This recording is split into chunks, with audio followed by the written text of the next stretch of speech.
बिस्मिल्लाहिर्रहमानिर्रहीम। Dear student, अस्सलामु अलैकुम।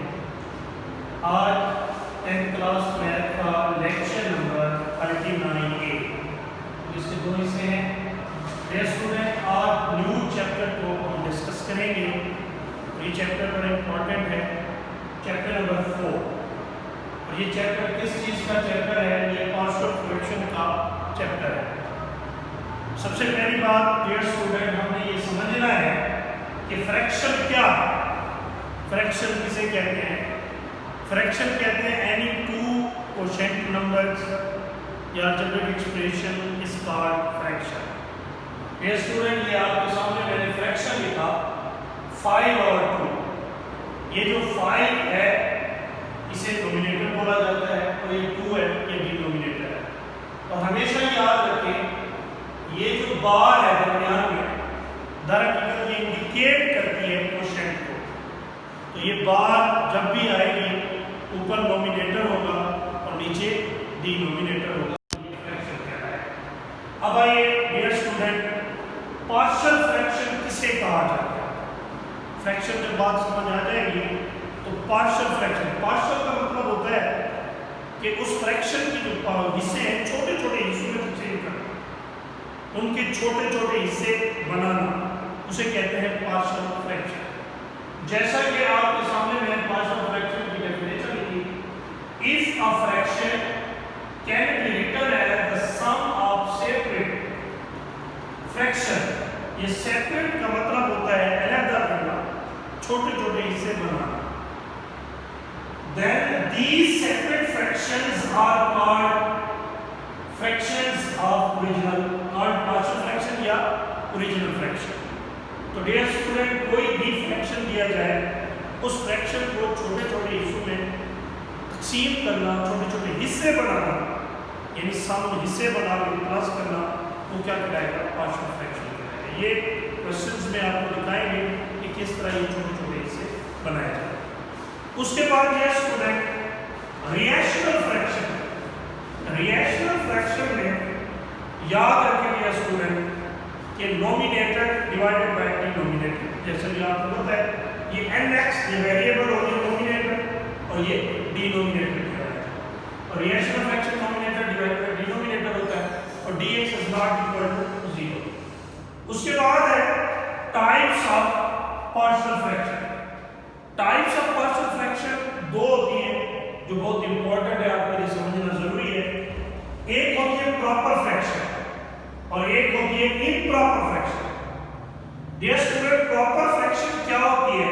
ऐसा एक्सप्रेशन यानी nx divided by dx, numerator divided by denominator. और इसमें याद रखिए स्टूडेंट, प्रॉपर में नोमिनेटर की डिग्री जो होगी वो डिनोमिनेटर की डिग्री से छोटी होगी, यानी नोमिनेटर की जो पावर होगी वो डिनोमिनेटर की पावर से छोटी होनी चाहिए, या दूसरे अल्फाज में डिनोमिनेटर की डिग्री ग्रेटर देन होगी नोमिनेटर से, तो उसे कहा जाता है प्रॉपर फ्रैक्शन। और याद रखिए कि denominator is not equal to 0, यानी dx is not equal to 0।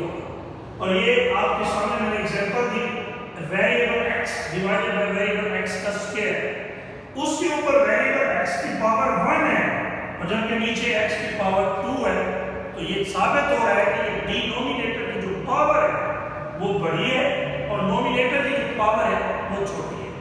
उसके बाद है इम्प्रॉपर फ्रैक्शन, दूसरी टाइप।